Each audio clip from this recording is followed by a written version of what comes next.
बंद पडलेल्या डॉक्टर तनपुरे कारखान्याच्या निवडणुकीसाठी 28 एप्रिल रोजी अर्ज भरण्याच्या शेवटच्या दिवशी 21 जागांसाठी तब्बल 180 उमेदवारी अर्ज प्राप्त झाल्याची माहिती निवडणूक निर्णय अधिकारी तथा श्रीरामपूर येथील प्रांत अधिकारी किरण सावंत यांनी दिली आहे। यामुळे कारखान्याची चौरंगी लढत होणार आहे असं चित्र दिसतंय। डॉक्टर तनपुरे कारखान्याची मतदान प्रक्रिया 31 मे रोजी होतीये।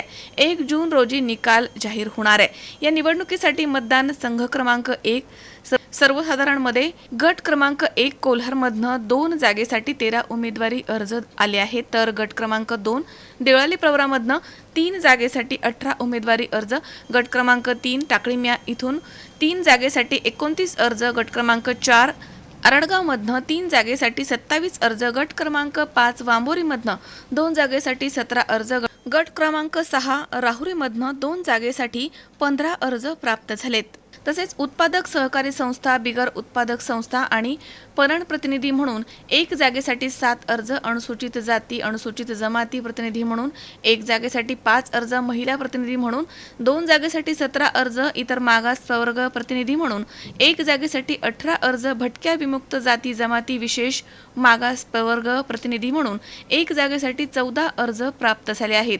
अशा एकूण 21 जागांसाठी 180 उमेदवारी अर्ज दाखल झाले आहेत। 29 एप्रिल रोजी सदर प्राप्त झालेल्या उमेदवारी अर्जांची छाननी होणार आहे। मनोज साळवेसह सतीश फुलसौंदर, C24 तास, राहुरी।